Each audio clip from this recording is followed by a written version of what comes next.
The choice to do it the way they did it this offseason, to run it back, try to retool on the fly and go get DJ, might be the best thing that ever happened to Mike Norvell for the 2.0 existence of his career. It shines a light on how bad the operation is. If you had Brock start this season, if you had somebody not named DJ who was mobile start this season. Yeah, you might be 3-2 and prolong the changes that are necessary. Precisely. Yeah, this is what happened is so stark. It forces you. That it forces you to do something that you might not have done if you were treading water and we would be stuck in the middle. This forces action. You certainly found a way to shine a light on maybe the one bit or the best way to spin it positive if you were trying to. No, you're right. Look, NFL football, you're in jail in the old school way at 7-9, 8-8, 9-7. Yeah. Now, obviously, there's an extra game. Good enough to get a coach fired. And good enough to not have a good draft pick. Yeah, to be picking 18th, yeah. Right, to not have a quarterback who can. So you're just stuck. The Brad Childress Minnesota Vikings, just forever stuck right in the middle. Oh, they made the playoffs a bunch. What are they going to do? Anything? Yeah. Oh, congratulations. You lose on Wild Card Sunday, and you're going to get the fourth best tackle off the board. That doesn't help my operation. Florida State is closer to a better time. Yeah. Because they're not going to live in the middle for very long. There is no middle that they're living in. There is no chance to lie to yourself. Correct. You know, I think you're right about that. I had that discussion with my dad that, listen, I said, when we see things like this, I'll never forget, for you old timers out there, you'll remember this.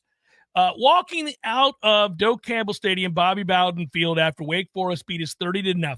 And I had been on the air for years beating the drum about Jeff Bowden's incompetence as an OC and Bowden's poor decision-making in the twilight of his career, and some of the frustrations that we all felt, and the arguments amongst the fans and everything. It was just sickening, right? Because you felt like you were stuck and that you couldn't get out from under it, and, you know, which was the best route to go, and, you know, what do you do when you have a legend in place? But that night, that cold and rainy night, told everybody everywhere, there is nothing you can point to now to defend what we're looking at here. We just lost 30-0 at home to Wake effing Forest. And it really shouldn't have been that close. We didn't score a point. And we walked out of there, all of us, miserable. And there was a see, I told you so moment, followed by a go to hell, you inconsiderate, you know, da-da-da-da, and everything back and forth it went, right? But nobody was under some grand delusion that it was going to turn around. Everybody knew, okay, the time is nigh. We're going to have to do this, and soon, because this isn't going to get better. And what this did, Tom, to your point, was fast-track it for this particular iteration. This is now, hey, Mike, you know, you were able to do a very good thing, and you deserve credit for it. This program got turned around because you had the foresight to really hammer the portal at a time where people were tiptoeing around and barely wading out into those waters. You attacked it aggressively, knowing that that was the best way to get this program to being back to being competitive. And in some ways, you got a little unlucky in that you were almost too good at it because Florida State didn't just become competitive. They won the conference again. They had an undefeated regular season. They won 10 games the year before that, and it ratcheted up these expectations. But more importantly, it held the wool over our eyes as to the process and some other things that needed to be done, some other things that needed to be looked at. Right now, you're forced to confront all of that. I agree with that. The problem is you'd like to ease into that, oh, the process is a little flawed. We need to tweak this and tweak that, as opposed to, oh, man, can you survive this? That's tough. And you know what I think the answer is to that question? I think the answer to that question is we'll see, A, because none of us know, and B, the reason none of us know, especially in this case, is because college football's changed so much. This is not the same landscape as when Bobby got beat 30-0 at home by Wake. It's not the same process.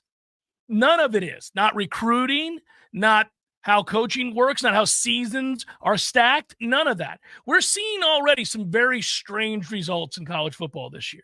There are a lot of really good coaches that are having a hard time. Lance Leipold's one of the best coaches in college football. Kansas was a preseason top 20. That team's not any good. And they had a really, an upwardly mobile trajectory for the last 2 years under him. You look at that Missouri team. I know they bounced back against UMass this weekend, but they're not good. They were top 10 before the season. They're not good. They're not. And you're starting to see a lot of kind of, wonder how that's going to go. That's interesting. We may see some 6-6 and some 5-7s from teams that were preseason top 25. And that's a bit more drastic than what we're used to seeing when seasons go south. And maybe that's just the new norm in the era of unlimited transfers and NIL. I think this season had a chance to go a lot better if you won early. If you had beaten Georgia Tech even. Yes, and you would have had to survive that one because you had outplayed after the first drive. But let's just say that you did. Let's say that you make a tackle at 2 yards instead of allowing for 12, and they don't kick a game-winning field goal. You go to overtime, you win that game. This season might have been very different. It's the antithesis of LSU the first go-around. If Brian Kelly goes for 2 and you lose that football game and you choke it away, because that would have been a special choke job, do you win 10? You go 10-3 that year? Probably no not. way. Probably not. And what does that do for the next season? Yeah. Do you retain all your guys? Probably not. You needed a break to go your way to facilitate what was to come, which was 9-3, a bowl win, and then an undefeated season thereafter. Everybody wanted to come back. I don't know, man. You choke against LSU, maybe that's how fickle these things can be. Yeah. And so to be fair, I think this season could have been a lot better with the way that they constructed the team if you find a way to get out of Georgia Tech and people have a little bit of confidence on that flight home from Dublin. Your point is that would not have been good because the changes that we're clamoring for still would have need to be made, and they wouldn't have been if Florida State goes 7-5 or 8-4. Yeah, I think you're closer to a more sustainable good product today than you were before kickoff in Dublin because it has gotten so bad. Yeah. Now, hopefully Mike is the guy that is standing there at the podium to celebrate it all. Yeah, I'd like to see that. I don't think it's good to constantly have to change. I agree. I'm totally with you. It's just that, like you said, there's no running from it now. This must be addressed.